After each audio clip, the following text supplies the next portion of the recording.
Hola, soy la doctora Mercedes Cabrini, infectóloga, y en la clase de hoy vamos a abordar el tema de vacunas.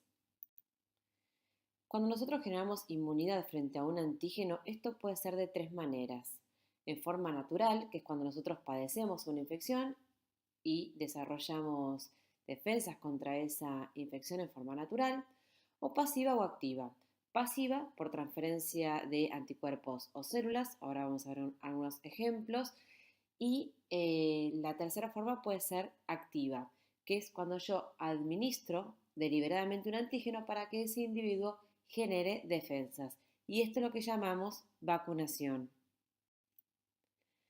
Ejemplos de inmunización pasiva es cuando yo le aporto a esa persona anticuerpos por vía intravenosa o intramuscular. Y esto va a tener un efecto transitorio. Los anticuerpos tienen una vida media aproximadamente de un mes y luego esa protección se pierde. Algunos ejemplos de estos pueden ser los anticuerpos que se pasan entre la madre y el bebé a nivel placentario o a través de la leche materna, o la usamos en terapias de reemplazo en pacientes que tienen inmunodeficiencias humorales, aquellos pacientes, ya lo vamos a ver en el seminario de inmunodeficiencias, pero pacientes que no pueden generar anticuerpos por defectos genéticos, uno puede reemplazarlos de manera externa dando inmunoglobulina estándar.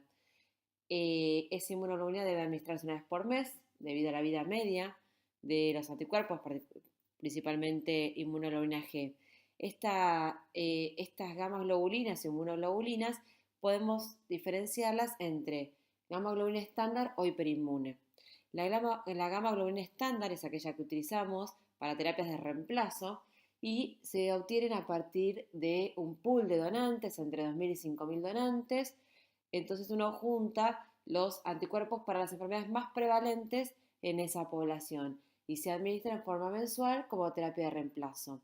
Las gamma globulinas hiperinmunes lo que se busca es tener un título adecuado de cobertura frente a determinado microorganismo. Entonces, los donantes para ese plasma hiperinmune, esas gamma hiperinmune, van a ser individuos que hayan sido inmunizados, o sea, que estén vacunados o que hayan tenido la enfermedad y que yo sepa que tienen un adecuado título de anticuerpos, y esos van a ser los donantes para una gamma globulina hiperinmune. Algunos ejemplos de estos pueden ser, por ejemplo, la antirrábica o la hepatitis B. Si yo no estoy vacunado para hepatitis B o soy un no respondedor a la vacunación de hepatitis B y tengo un accidente, por ejemplo, laboral, me pincho con una aguja de un paciente que tiene hepatitis B, la forma de prevenir que se establezca la infección es administrando gamma globulina hiperinmune. De esa manera, bloquear esa infección. Otro ejemplo es la antirrábica, que se hace de hecho una estrategia combinada cuando yo tengo una mordedura con riesgo de rabia. Lo que se hace es dar la gamma globulina porque eso me va a permitir bloquear desde el momento que yo la empiezo a administrar, y al mismo tiempo se realiza el esquema de vacunación para que esa persona desarrolle su propia inmunidad. Entonces, cuando hablamos de inmunización activa, vacunación, ¿cuál es el objetivo? Poder generar una respuesta primaria frente a ese microorganismo con el cual yo quiero inmunizar. Producir anticuerpos y células T y B de memoria específicas para ese microorganismo. ¿Cuál es el objetivo? Que después, si ese individuo se contacta con ese microorganismo, genere una respuesta secundaria con todas las características que ya sabemos de la respuesta secundaria, que es más rápida y más eficiente. ¿Qué pasa cuando hacemos una inmunización, ya sea en forma natural o inducida mediante vacunación? Lo que hacemos es expandir esos clones que reconocen ese antígeno, lo que estamos viendo en este gráfico. Los linfocitos T vírgenes reconocen esos antígenos, proliferan y se diferencian las células efectorias y células de memoria. Esos clones de memoria van a estar en mayor frecuencia, en mayor número comparado con los clones naive. Y si yo tengo una reexposición a ese antígeno, voy a tener una respuesta inmune amplificada y mucho más rápida y eficiente. Como vemos en la animación, podemos ver que a partir de esos clones de memoria vuelvo a tener expansión clonal y la respuesta es mucho mayor en cantidad, y en el caso de los anticuerpos se generan anticuerpos de mayor afinidad. Esto también lo vemos, cómo evolucionan los clones de memoria a lo largo de la vida. Vemos que en los infantes la mayoría de esos clones T son naive, y a medida que vamos avanzando en la vida hacia la vida adulta, vemos que van predominando los clones verdes, que son los clones de memoria, con particularidades en cada sitio anatómico, pero vamos perdiendo esos clones naive y pasamos a tener clones de memoria. Entonces, para introducirnos específicamente en vacunación, la vacunación junto con el agua potable son de las intervenciones de salud pública más exitosas que han logrado salvar enorme cantidad de vidas. Y vamos a ver ahora muchos gráficos en los cuales vemos el enorme impacto a nivel de salud pública que han tenido las vacunas. ¿Y cuándo se originaron las vacunas? El gran padre de la vacunación se lo considera a Edward Jenner, quien logró sentar las bases y demostrar la eficacia de las vacunas a través de un método científico novedoso para ese momento. Pero hay reportes de procedimientos que se lo denominaba variolización, ya descritos en China y en India desde el siglo XVII, en el cual a partir de las costras de individuos que habían padecido la, la viruela, se tomaban las costras y se inoculaban en otras personas. A esto se lo denominó variolización. A partir del 1778, Edward Jenner lo que observó era algo que se sabía de manera popular, y era que las ordeñadoras que trabajaban ordeñando justamente y estaban expuestas a la viruela bovina no padecían la viruela humana. Se sabía que estaban protegidas. Entonces lo que hizo Edward Jenner es comprobar eso que se sabía como conocimiento popular. Entonces inoculó a un niño, cosa que hoy sería éticamente impracticable, inoculó a un niño de 8 años, Jane Phillips, con la linfa de una lesión. Tomó una lesión de la mano de una ordeñadora y se lo inoculó al niño. El niño no desarrolló ninguna situación clínica, y luego se lo volvió a desafiar a los 2 meses con material obtenido de una pústula de otro paciente con viruela humana. Y el niño estuvo protegido frente a esa administración de viruela, con lo cual demostró que la viruela bovina le confería inmunidad a ese niño para la viruela humana. Este fue sentó las bases fuertes para todo lo que fue la vacunación y programas ampliados de vacunación y una vacunación sistemática. Y ya desde ese momento, Edward Jenner, hubo movimientos en contra de las vacunas, eh, argumentando que no se podía decidir que el Estado no podía decidir sobre las personas en cuanto a la obligatoriedad de las vacunas. Vamos a charlar de esto hacia el final de la presentación. Sí sabemos que las vacunas lo que lograron es un control de la enfermedad de manera notable, y esto fue aumentando progresivamente y ampliándose. Grandes aportes luego de Edward Jenner fueron realizados por Louis Pasteur, que desarrolla toda una metodología de vacunas atenuadas y un gran avance en vacunas en lo que es el campo de la veterinaria.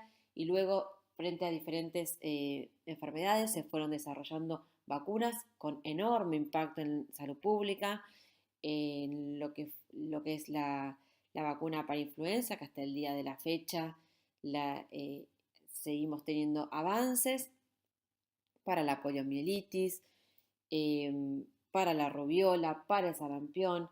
Y como vemos en estos gráficos, ¿cuál es el impacto una vez que uno introduce la vacunación? Y la verdad que los gráficos hablan por sí solos. Los datos epidemiológicos de casos o de muertes relacionadas con estas enfermedades contra las cuales yo puedo inmunizar caen drásticamente después de introducir la vacuna, y lo vemos que se repite con múltiples vacunas, con tétanos, con pertussis, con rubiola, con parotiditis, con sarampión, etc. Entonces realmente las vacunas tienen un enorme impacto a nivel de la salud pública, a nivel epidemiológico, y los gráficos hablan por sí solos. Entonces, ¿cómo definimos vacunación? Definimos a la vacunación como la inoculación de un individuo con un microorganismo atenuado o inactivado, o bien con partes, con sus antígenos, con el objetivo de generar una respuesta inmune primaria que confiera protección para cuando nos encontremos con ese microorganismo en la vida real, generemos una respuesta secundaria. Entonces, ¿qué tipo de inmunidad podemos generar? Y depende del tipo de vacuna que utilicemos. Algunas van a generar una respuesta humoral, que eso va a ser fundamental para microorganismos que tienen una fase de viremia o de bacteriemia, es un pasaje a nivel sistémico por sangre, o mediante la producción, por ejemplo, inmunidad de mucosas con inmunoglobulina A neutralizante a nivel de mucosas, o una respuesta humoral y celular para microorganismos que sean de replicación intracelular. ¿Y qué división o clasificación podemos hacer de las vacunas? Y a nivel de respuesta, ¿qué características vamos a tener? Dijimos que las vacunas atenuadas es lo más parecido a la infección real, pero con un microorganismo que está atenuado en su virulencia, entonces van a generar una mejor respuesta inmune, van a ser un estimulador de la respuesta inmune muy potente, y inducen una respuesta tanto humoral como celular.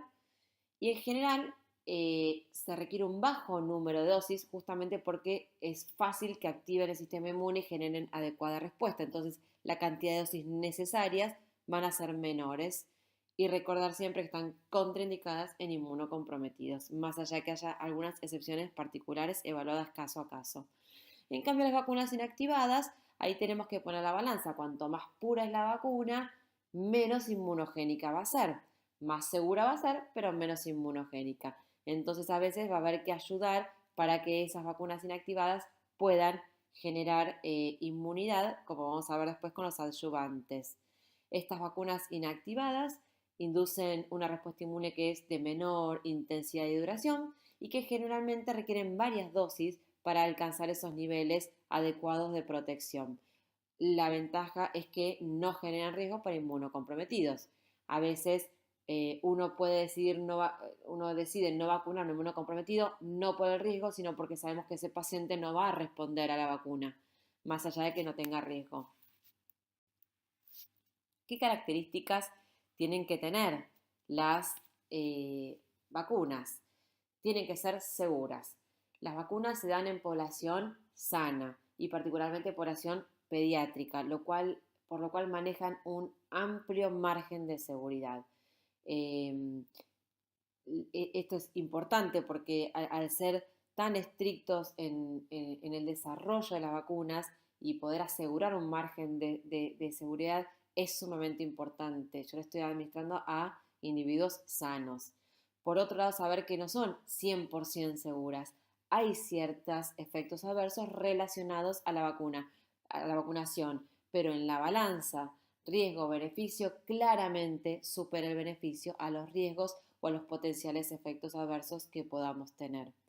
Tienen que ser estables. Si pierden, si son vacunas lábiles y que puedan perder su eficacia o su potencia, no son adecuadas. Tienen que ser económicas y esto es un punto sumamente importante porque el impacto de la vacunación es a nivel no solo individual, sino fundamentalmente a nivel poblacional. Vacunas caras que yo no pueda aplicar a la población, que no pueda incorporarlas al calendario por costo, eso genera una desigualdad social. Entonces, las vacunas tienen que ser económicas para permitir su acceso a la población total. Cuando yo logro adecuadas tasas de cobertura y cuando hablamos que esa población esté inmunizada porque tiene una cobertura mayor al 95%, si la vacuna es costosa, eso va a ser muy dificultoso. Entonces, el desarrollo de vacunas económicas es fundamental para poder hacer un acceso ampliado a las poblaciones. Que tenga una alta tasa de respuesta, justamente, que yo pueda lograr que esa población se inmunice en arriba del 95%, como para estar seguros de que vamos a proteger a esa población. Ideal es que pueda prevenir la infección, pero si no podemos prevenir la infección, por lo menos la enfermedad. Y si no podemos prevenir la enfermedad, por lo menos sus secuelas. Y lo ideal también es que dé protección duradera con bajo número de inmunizaciones. Hay vacunas con las cuales lo logramos y vacunas que no.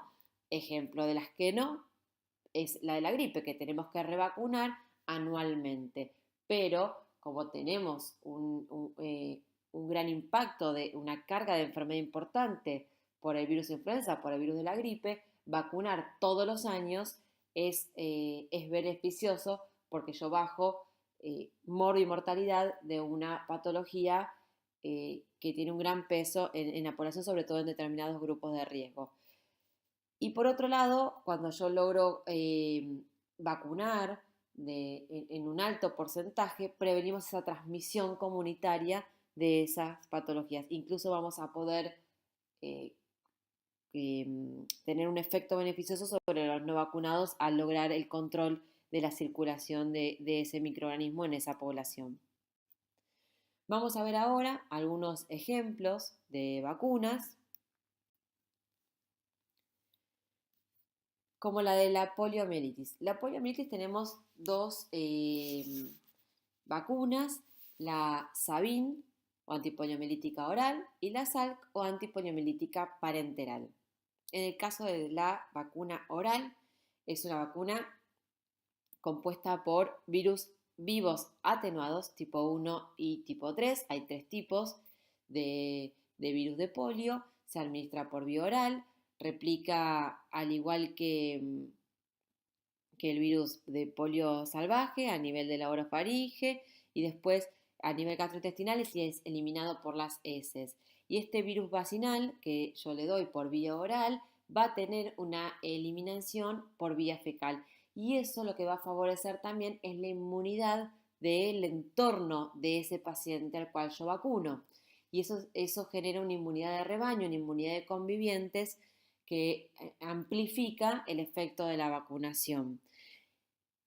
Por otro lado, si yo tengo, dijimos antes, un paciente inmunocomprometido, obviamente va a estar contraindicada esta vacuna o por ejemplo que yo tengo un conviviente que es inmunocomprometido también, porque si yo vacuno a ese paciente y elimina por materia fecal, el inmunocomprometido conviviente puede tomar contacto con ese virus vacinal. Entonces, en esos casos, la indicación es dar la vacuna antipoliomielítica parenteral inactivada o SALC.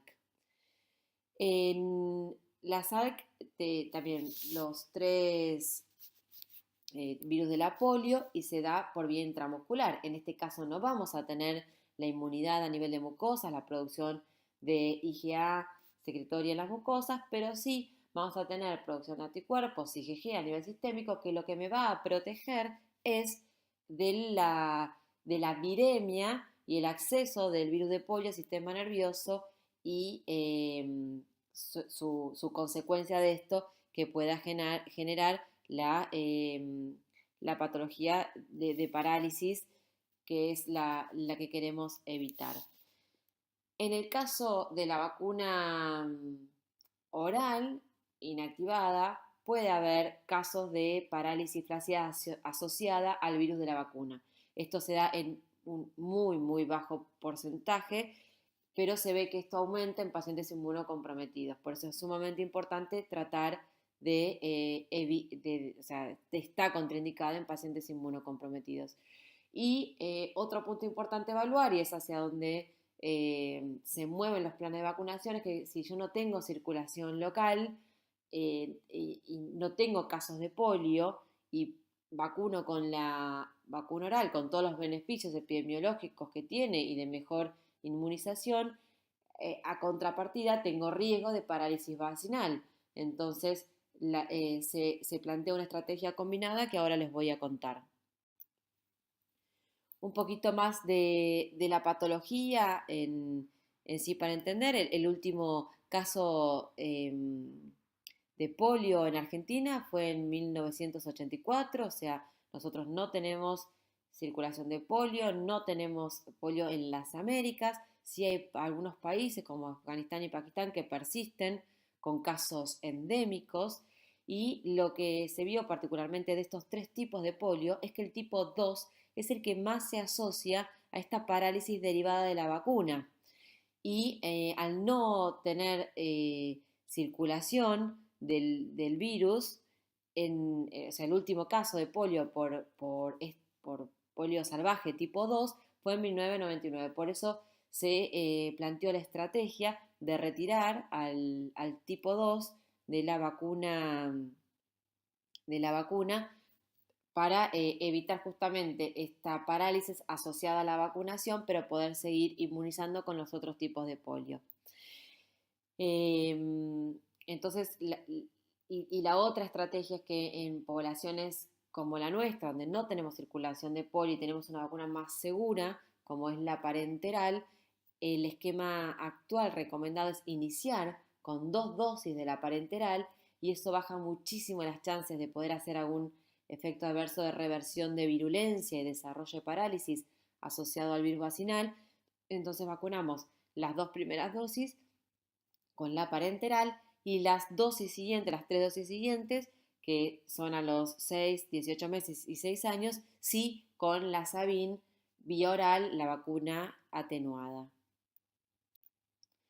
Otros ejemplos de vacunas, como dijimos antes, son aquellas basadas en toxoides. Grandes ejemplos de estos es tétanos y difteria. La toxina antitetánica es neurotóxica y es la que produce, es la causante del cuadro clínico neurológico asociado al tétanos y esto lo podemos prevenir mediante el desarrollo de anticuerpos neutralizantes a nivel sistémico. Para eso vacunamos con el toxoide, que dijimos que es una toxina que ha sido modificada para perder su toxicidad, pero mantener su inmunogenicidad. Y vemos que este tipo de vacunas generan anticuerpos que persisten más o menos por 10 años, por lo cual es importante recordar que todos los adultos debemos vacunarnos cada 10 años con la antitetánica. Y lo que hacemos en realidad es recomendar la vacunación difteria y tétanos, porque ahora vamos a ver la difteria, lo que uno busca es aprovechar la oportunidad de vacunación antitetánica con la difteria para mantener adecuados títulos a lo largo de la vida. Otros ejemplos de vacunas son vacunas con antígenos purificados. Un ejemplo de esto es la vacuna contra neumococo. El neumococo es una bacteria con una cápsula polisacárida muy grande que permite la clasificación de estas bacterias, de estos neumococos, en diferentes serotipos. Existen más de 90 serotipos de neumococo y la enfermedad por neumococo puede causar infecciones en la vía aérea superior, en la vía aérea inferior como neumonía, bacteriemias, que es cuando pasa la bacteria a la sangre, o cuadros de meningitis. ¿Y qué pasa con esta cápsula polisacárida? La cápsula polisacárida tiene propiedades antifagocíticas, al sistema inmune le cuesta reconocer y activarse, y estos polisacáridos, ¿quién los reconoce? Los reconocen los linfocitos B1 y los linfocitos marginales del vaso. Estos son los que generan respuestas frente a polisacáridos, pero que sabemos, estas respuestas son con características T independientes. Al no tener el componente proteico, no puede haber colaboración TB. Al no haber colaboración TB, la respuesta que se genera es una respuesta, como vimos, las que caracterizaba a los BZM y a los B1, que son anticuerpos polirreactivos y de baja afinidad. Un poco para recordar, entonces, si nosotros tenemos un antígeno T independiente, tenemos una respuesta primaria y cuando volvemos a encontrarnos con el antígeno tenemos una respuesta similar, con anticuerpos que son de predominio IgM, polirreactivos, de baja afinidad, no hay desarrollo de una respuesta secundaria, no hay maduración de la afinidad. Esto que vemos cuando tenemos una respuesta T dependiente. Entonces vamos a necesitar incorporar proteína para que pueda haber colaboración TB y de esa manera generar una respuesta T dependiente. ¿Cuál es la carga de enfermedad por neumococo? La carga de enfermedad es alta y ¿a quiénes afecta? Principalmente a los extremos de la vida, a los menores de 2 años y a los mayores de 65. Y es muy interesante si vemos en el gráfico superior de esta diapositiva que afecta a los extremos de la vida, pero lo que es muy diferente es la mortalidad. Tiene una alta carga de enfermedad en los extremos, pero los mayores de 65 tienen una altísima mortalidad también. Entonces es importante la vacunación de los grupos de riesgo. De vuelta en el gráfico de la parte inferior, a la derecha vemos cómo predomina en los extremos de la vida la patología por neumococo y más o menos lo que vemos es que por cada cuadro de meningitis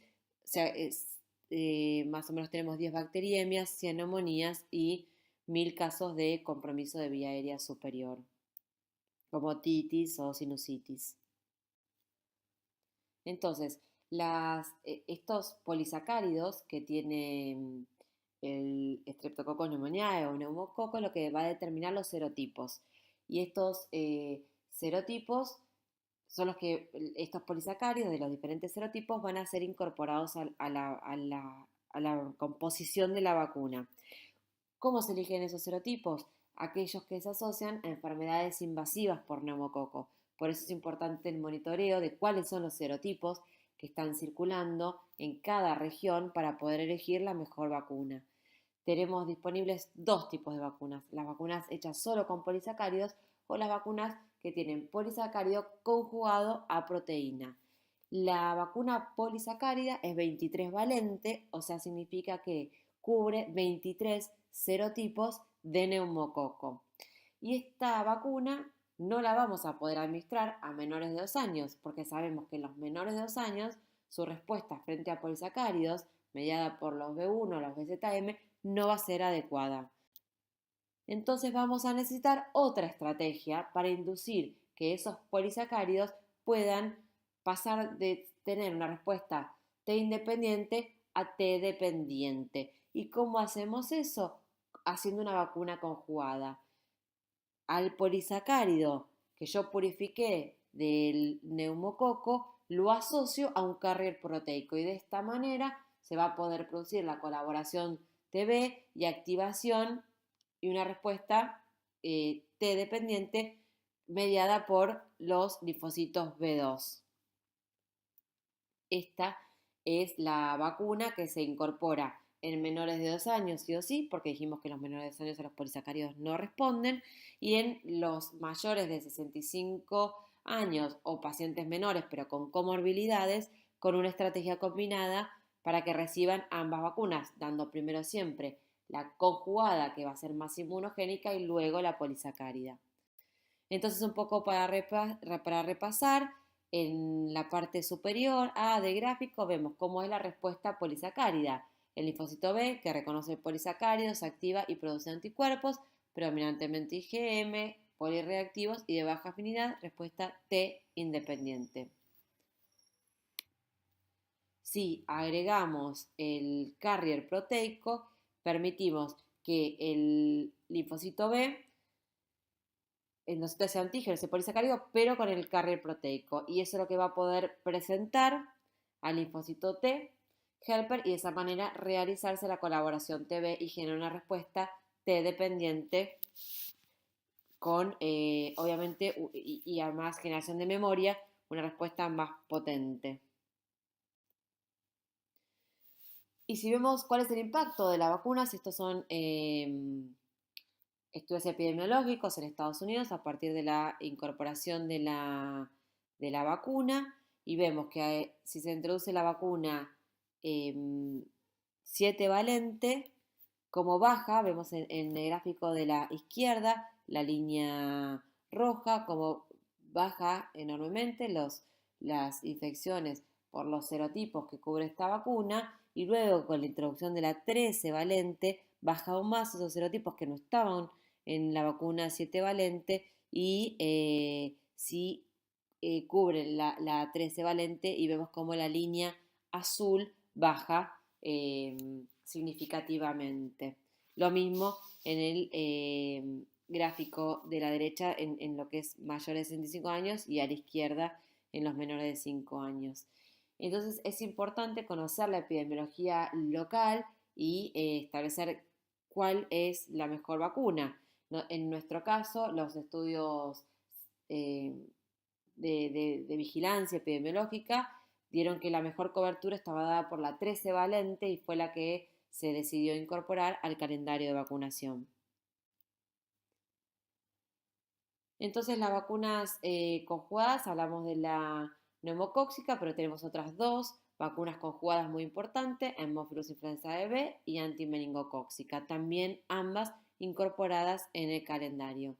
Estos polisacáridos se conjugan con toxoide estérico tetánico que actúa como carrier y permite la respuesta T dependiente y son eficaces en menores de 2 años. Otro ejemplo de vacuna es la vacuna contra Bordetella pertussis. Bordetella pertussis es el agente responsable de la tos convulsa o coqueluche y esta patología en los adultos en general no genera grandes problemas, da cuadros de vía aérea superior sin demasiado problema, pero sí en los lactantes, o sea, los niños menores de 1 año y particularmente los menores de 2 meses son aquellos que tienen una alta mortalidad por este microorganismo y es el grupo al cual tenemos que proteger. Entonces es importante, como el bebé no va a tener protección, proteger a los adultos que están en contacto con ese bebé, proteger a la embarazada, inmunizar a la embarazada para que le pase anticuerpos al bebé y inmunizar a los adultos para que no haya circulación en adultos y pueda esa bacteria acceder al lactante y producir un cuadro mortal. Si vemos acá qué pasó en nuestra epidemiología con Bordetella, hubo un brote importante en el 2011 y a partir de ese brote siguió habiendo casos y sobre todo como dijimos antes, en menores de 1 año, en menores de 2 meses, con alta mortalidad. Entonces una de las estrategias que se implementó y con éxito fue la incorporación de la vacuna contra Bordetella pertussis, la DTPA, que es difteria, tétanos y pertussis acelular, que se da en la embarazada. En el transcurso de su embarazo, el objetivo es que esa madre inmunice de manera pasiva al lactante y ella evitar su infección también. Y si vemos en el gráfico de la derecha, como a partir de la introducción de la vacuna DTPA en embarazadas, cayó drásticamente la cantidad de casos en lactantes y sobre todo en lactantes de 2 meses. Otro tipo de vacunas que tenemos son las de ingeniería genética, que vamos a ver 2 ejemplos, hepatitis B y HPV. Lo que es hepatitis B se realiza a través de la clonación de un gen de interés, en este caso es el antígeno de superficie del virus de la hepatitis B, es el antígeno de su parte exterior, de la superficie. Entonces lo que se hace, se toma el gen que se introduce en, se clona ese gen en levaduras, bacterias o líneas celulares y de esa manera, a través de un plásmido, y eso genera esta, esta proteína al sobrenadante de ese medio y ese sobrenadante luego se toma y se purifica esa proteína de interés. Es una vacuna altamente efectiva, induce una protección arriba del 95%, pero como dije previamente, cuanto más pura es la vacuna, menos epitopes antigénicos vamos a tener y menos inmunogénica va a ser. Entonces va a ser importante potenciar esa respuesta inmune a través de la administración conjunta con ese antígeno de adyuvantes. Principalmente de las que más se usan son las sales de aluminio. Otro ejemplo que dije de ingeniería genética es la vacuna para el HPV. Esto se realiza mediante la clonación del gen de interés, en este caso es L1, y se hace en un sistema de otros virus que es utilizado como vector, se lo llama VLP, partículas similvirales, del inglés viral like particles. Se genera esa estructura que son cápsides virales vacías con la cual se formula la vacuna y se administra. Y de esa manera se expone este inmune a las proteínas de interés. Estas vacunas de ingeniería genética, ¿qué ventajas tienen? Que son fáciles de producir, son estables, infectan células humanas, tienen mejor presentación antigénica, generan buena inmunidad. Las desventajas que podemos ver es que, de vuelta, a ser más puras son menos inmunogénicas y que muchas veces la limitante es la cantidad de antígenos que uno puede introducir en estas vacunas. El HPV es una patología que se asocia a lesiones neoplásicas y no neoplásicas, o sea, verrugas genitales, particularmente los tipos 6 y 11 de HPV, y los que son los tipos oncogénicos son 16 y 18. Hay dos vacunas, la que cubre los 4 tipos de HPV es la que está incorporada en el calendario, o sea, 6, 11, 16 y 18. Los dos primeros son los más frecuentes como causantes de verrugas genitales y los últimos dos asociadas a cáncer por ser de alto riesgo oncogénico. Y lo que se ve con las vacunaciones es que disminuye drásticamente las verrugas genitales, cáncer de cuello uterino, pero también cáncer anal y otros cánceres relacionados con infección por HPV. ¿Cuál es la recomendación de nuestro calendario? Es vacunar a los 11 años de edad. Esto se incorporó a partir del 2000 y también sumamos a los varones a partir del 2006. Con la vacuna cuadrivalente son 2 dosis. Si uno la da fuera de ese grupo etario de los 11 años, debemos dar 3 dosis de vacuna. Y grupos especiales, como son los pacientes HIV o trasplantados, esta indicación de vacunación se extiende hasta los 26 años y en estos casos se da el esquema habitual, que es de 3 dosis. Otro ejemplo sumamente importante, propio que tenemos en nuestro país. Y otro ejemplo que tenemos de vacunas inactivadas, como puede ser la antigripal. La antigripal está formulada con 2 tipos de influenza A y un tipo de influenza B. Hay 4 tipos de virus influenza, A, B, C y D. Los que se asocian a patología humana son A y B, y particularmente influenza A, que causa la mayor parte de los casos. Y lo que tiene este virus es que puede hacer cambios antigénicos Cuando replica tiene una alta tasa de mutación y esto produce cambios antigénicos menores o drift y eso se produce año tras año y por lo cual obliga a reformular la vacuna anualmente. Eso lo hace la OMS a través de laboratorios centinelas que vigilan, tanto en el hemisferio como en el hemisferio norte como en el hemisferio sur, cuáles son las cepas de influenza que están circulando y recomienda cuál es la que debe incorporarse a la vacuna. Siempre son dos tipos de influenza A y un tipo de influenza B, y lo que se ve los últimos años es un aumento de influenza B, por lo cual se incorporó un segundo linaje de influenza B.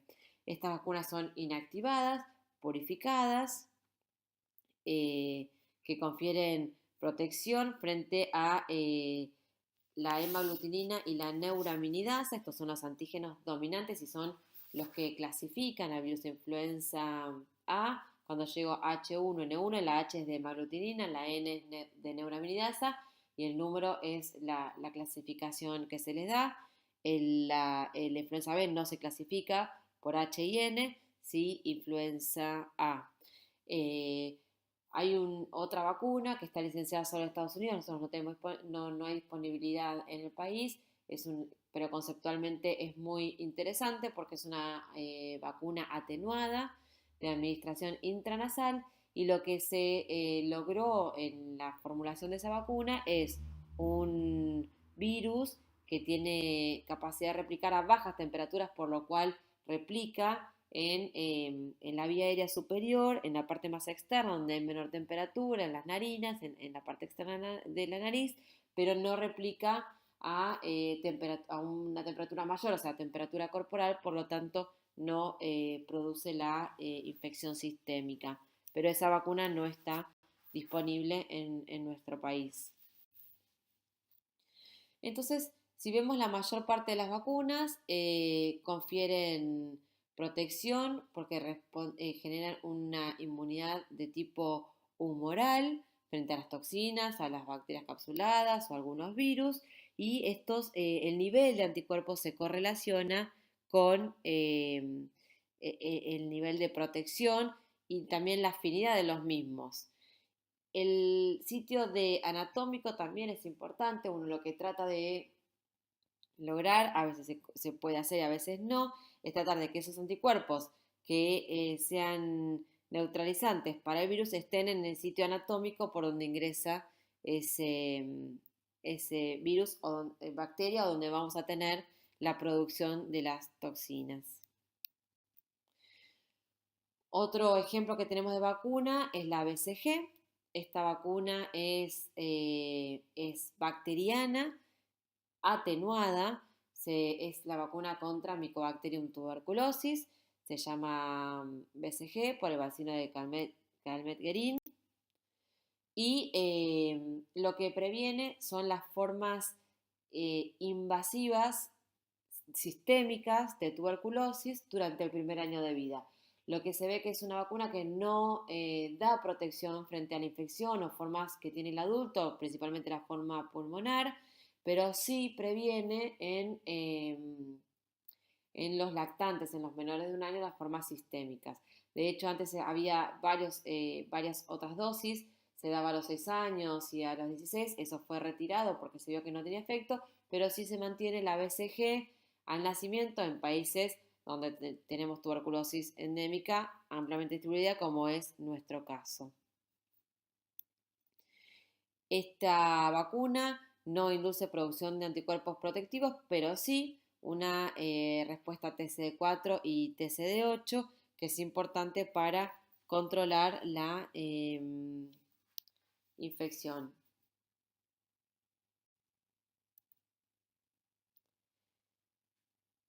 Cuando hablamos de las vacunas que no son muy inmunogénicas y son aquellas que son en general pedacitos de microorganismo o son mediante la producción de esos antígenos purificados o son recombinantes o es solo el toxoide, ese tipo de vacunas van a necesitar para poder ser inmunogénicas que sean administradas junto con adyuvantes. ¿Qué son los adyuvantes? Son sustancias que potencian la respuesta inmune al antígeno y se administran en forma conjunta. O sea que si definimos qué componentes tiene una vacuna, tiene el antígeno, tiene el adyuvante y tiene el vehículo que lleva ambas cosas. La clasificación de adyuvantes también puede variar según su composición química, según su mecanismo de acción, según su tiempo de desarrollo, de primera, segunda, tercera generación. Puede haber diferentes clasificaciones. De lo más empleado son las sales de aluminio, incluso interesante porque se empezaron a utilizar mucho antes de poder entender los mecanismos a través de los cuales realizaban esta adyuvancia, esta potenciación de la inmunogenicidad. Hay otros más nuevos como el monofosforil lípido A y también el MF59, que es por ejemplo el adyuvante que está en la vacuna contra influenza. ¿Y cómo actúan los adyuvantes? Actúan en diferentes puntos, incluso hay adyuvantes que pueden tener varios mecanismos de acción, pero algunos de los ejemplos pueden ser facilitando la internalización del antígeno por la célula presentadora del antígeno, aumentando la vida media y accesibilidad del antígeno al sitio de inyección, efecto de POT, a veces incluso es como formar una red para estimular el mayor aflujo de células. También puede transformarse en antígeno multivalente para que la activación del linfocito B sea más fácil. También puede ser ayudando a la generación de la inflamación local, al reclutamiento de precursores o de células dendríticas a ese sitio de inoculación o ayudando a la célula dendrítica a que capture los antígenos o a que madure, aumentar su capacidad de presentar antígenos, potenciar la respuesta en diferentes puntos. Como vemos en este gráfico, tenemos varios ejemplos, ya sea en lo que es el reconocimiento o en la incorporación del antígeno por la célula presentadora de antígeno o en la liberación de citoquinas o en la potenciación de la respuesta. Incluso hay adyuvantes, como dije previamente, que pueden tener más de un sitio de acción.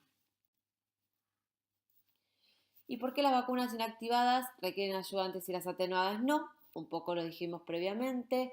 Las atenuadas es ese microorganismo entero, ya sea bacteria o virus, con todos sus PAMPs que ya aporta. Entonces, y además replica y además está en el sitio anatómico en el cual ese microorganismo está en infección real. Entonces, eso genera una estimulación del sistema inmune mucho mayor, a diferencia de las vacunas inactivadas, y cuanto más puras van ganando en seguridad, pero van perdiendo en inmunogenicidad. Y ahí es muy importante la administración conjunta con adyuvantes para lograr una adecuada respuesta. ¿Son seguras las vacunas? ¿Y cómo sabemos que son seguras? Ya dijimos previamente que los estudios que se realizan para aprobación de las vacunas son muy exigentes porque se administran en población sana con el objetivo de prevención.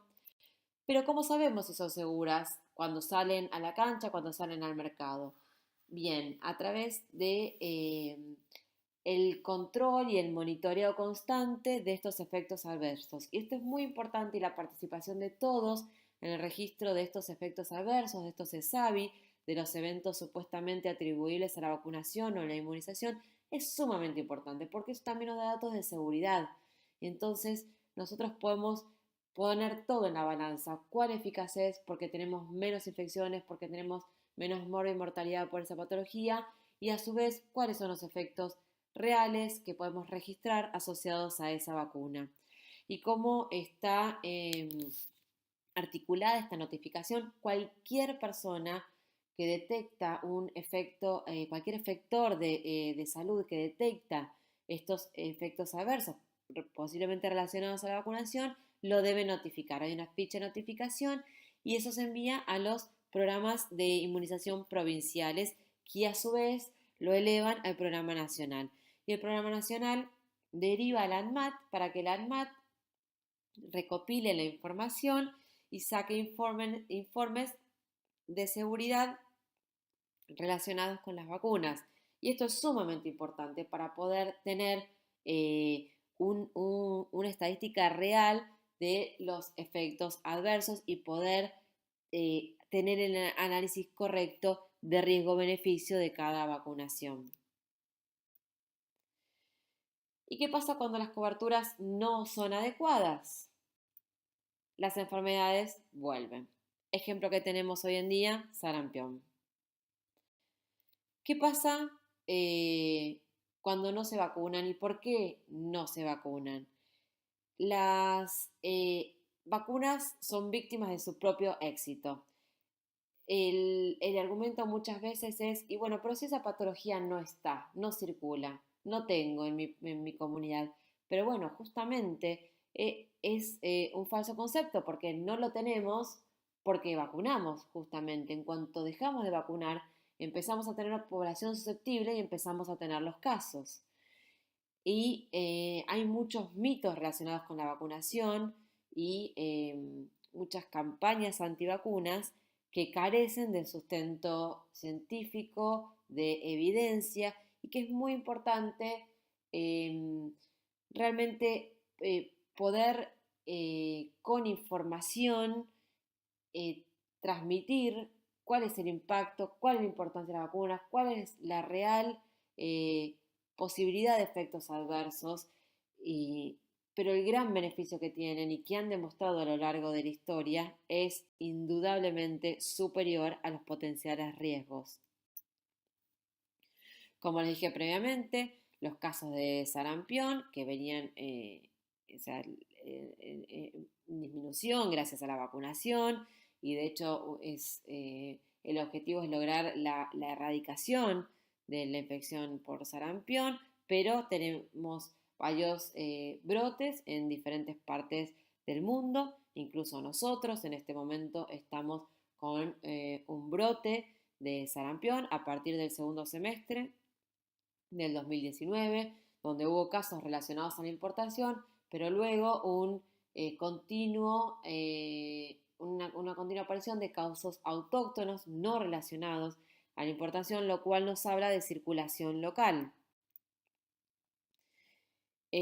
Como dijimos, en varios países se documentaron brotes de sarampión relacionados a la falta de vacunación. Y lo que vemos es que en todo el mundo la cantidad de casos se cuadriplicó en los últimos 3 meses del 2019, comparado con la misma época del año anterior, según los datos de la Organización Mundial de la Salud, países que se asocian a déficit de cobertura, a veces por cuestiones socioeconómicas y muchas otras veces por decisiones deliberadas de no vacunación. ¿Cuál es la situación en Argentina? Como dije previamente, a partir de mitad del segundo semestre del 2019 tenemos casos que ya rondan 140 casos, de los cuales la gran mayoría son de secundarios a circulación local porque no tienen relación con casos de importación, por lo cual es sumamente importante reforzar que debemos estar vacunados con 2 dosis, por calendario va al año y a los 6 años, pero hay zonas en las cuales se documenta circulación, como la Ciudad de Buenos Aires y otras zonas donde se requieren dosis extras fuera de calendario para cubrir sobre todo a quién, a los menores de 1 año, son aquellos que aún no han recibido la vacuna, y en esos casos uno puede administrar a partir de los 6 meses una dosis extra, que será llamada dosis cero, para luego ya seguir con el calendario habitual con una dosis al año. Lo mismo con niños entre el año y los 5 años, que es cuando ya reciben la segunda dosis, dar una dosis extra para ampliar la cobertura en este grupo poblacional que es obviamente el más susceptible. Pero entonces, si las vacunas sabemos que es una de las estrategias de mayor impacto en la salud pública junto a las medidas de saneamiento ambiental, ¿por qué grupos opositores?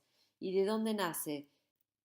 Como dijimos previamente, ya desde la época de Edward Jenner hubo grupos opositores a la vacunación eh, y hubo un gran hito relacionado con, con la asociación de la vacuna triple viral, que es la MMR, que es vacuna atenuada viral contra sarampión, rubiola y paperas y su asociación con autismo.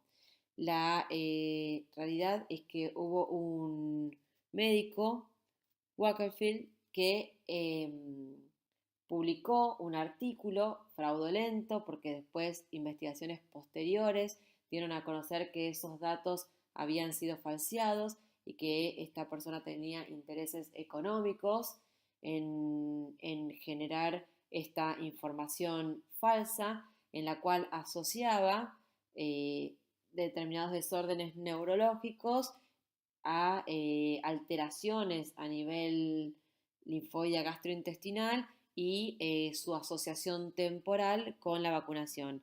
Realmente ese trabajo fue inicialmente publicado en una revista de referencia, la revista Lancet, una de las, digamos, que está en las más importantes revistas de medicina. De todas maneras, ese trabajo fue en un número muy chico de niños que incluso fueron sometidos a procedimientos para los que no era necesario hacérselos. O sea, realmente fue un trabajo que luego con investigaciones se pudo documentar que los datos eran falsos, que habían sido modificados e incluso que eran éticamente incorrectos por realizarse estudios en los cuales esos chicos no requerían hacerse. Y eso llevó a que la misma revista Lancet anulara, rechazara la publicación de ese artículo. Este es en la publicación que hace la misma revista de Lancet, rechazando debido a datos falsos y a falta de ética y a conflictos de interés e intereses económicos que había tenido esta persona. Pero esto generó mucho daño porque a partir de estas publicaciones y toda esta prensa, muchos países empezaron a tener problemas con las coberturas de vacunación por este riesgo potencial que realmente nunca se documentó de manera real. No hay trabajos científicos que puedan demostrar estas asociaciones y cosa que sería bastante fácil con el nivel de vacunación que hay de estas vacunas, el N, la cantidad de vacunados, y realmente no hay trabajos científicos que comprueben este tipo de datos. Entonces, cuando entramos a discutir los grupos antivacunas, hay muchos grupos que lo que argumentan es que la vacunación mandatoria no puede estar por encima de la decisión individual de esa persona, pero por otro lado, al ser un, un derecho, pero también una obligación, o sea, al ser mandatorio, eso implica igualdad social, implica que todos los miembros de esa comunidad comparten riesgos y beneficios. Porque, ¿qué pasa? Si yo tengo una población, como vamos a la parte superior, los azules están inmunizados y el rojo no. ¿Qué es lo que pasa? La mayoría está inmunizado y va a proteger a ese no inmunizado. Ahora, si yo empiezo a tener varios que no se inmunizan, o sea, en el grupo donde yo tengo la mayoría de inmunizados, el que se vacunó tiene el riesgo del efecto adverso y protege a él y a su entorno. Si yo tengo varios que no están vacunados, no están inmunizados, son susceptibles, el que se vacunó corrió el riesgo de potencial efecto adverso y encima también puede estar en riesgo de tener la enfermedad también por la alta circulación comunitaria. Entonces, tenemos que entender que la vacunación es un claro beneficio individual, pero es un concepto poblacional muy importante. La inmunidad colectiva, la inmunidad de rebaño, es lo que nos permite tener el impacto epidemiológico y sanitario que queremos de las vacunas. Si es si, si, si logramos mantener esos niveles en el tiempo, protegemos a esa comunidad e incluso protegemos a los que no se puedan vacunar porque realmente no se pueden vacunar. Por ejemplo, inmunocomprometidos que no pueden recibir determinada vacuna. Por lo cual eso nos da también una equidad social muy importante. Y cuando vemos por qué deciden no vacunarse, y la verdad que la mayoría de las motivaciones se originan en conductas que pueden ser religiosas, filosóficas, culturales, mitos. em, Muchas es por desconocimiento. Por lo tanto, la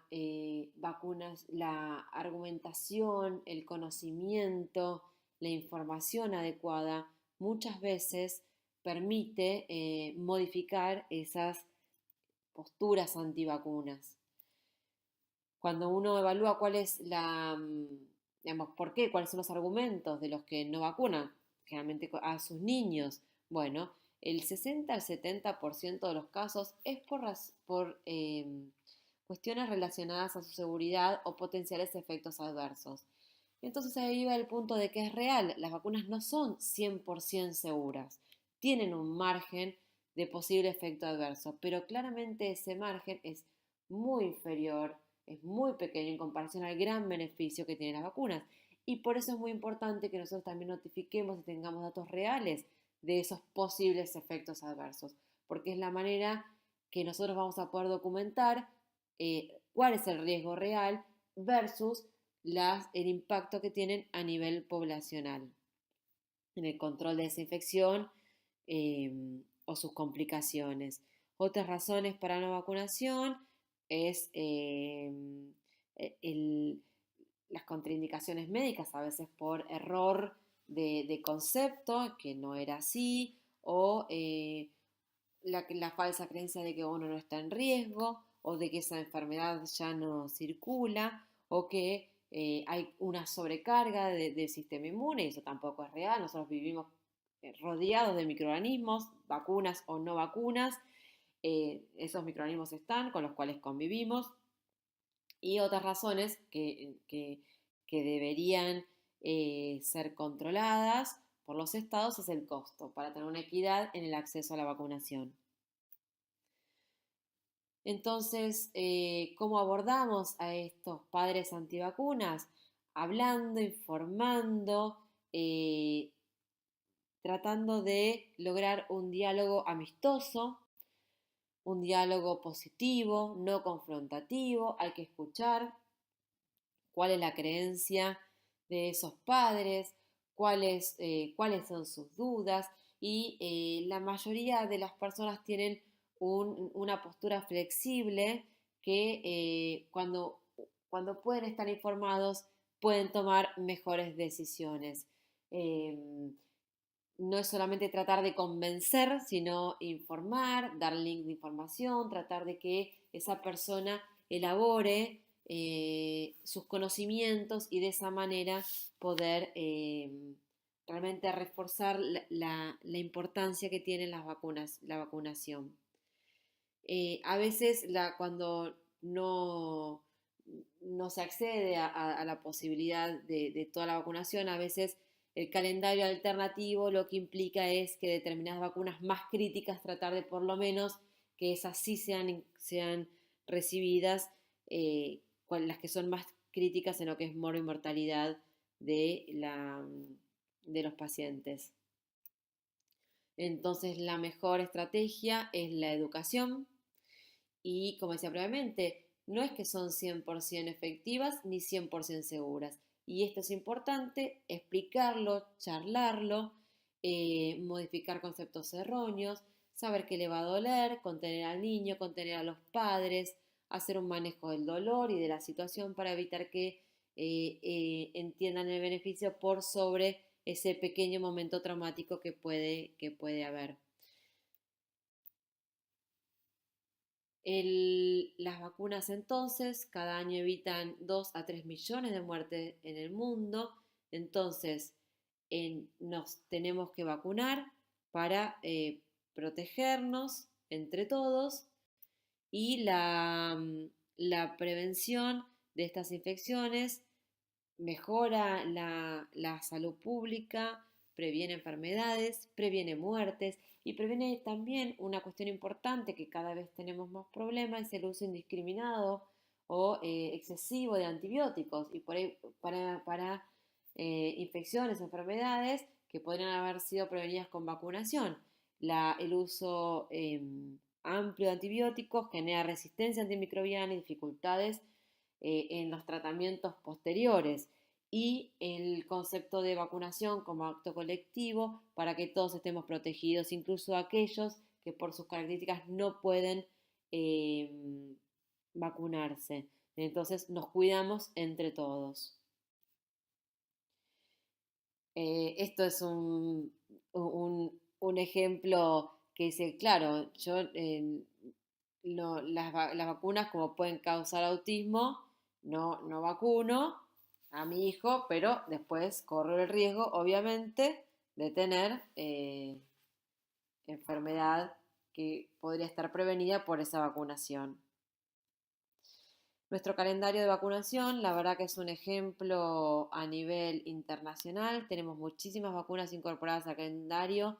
Es amplio, es una adecuada cobertura y lo importante es asegurar el acceso de todas las personas al calendario completo y fundamentalmente reforzar la vacunación en los adultos que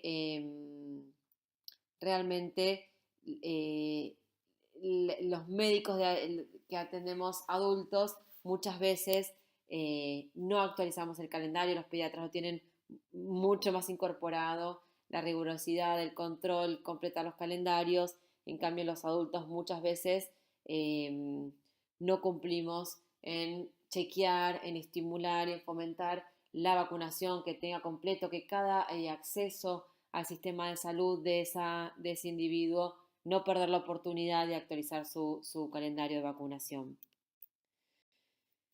Y acá tenemos la división entre vacunas atenuadas e inactivadas, ya sean las bacterianas o antivirales. Muchas gracias por su atención.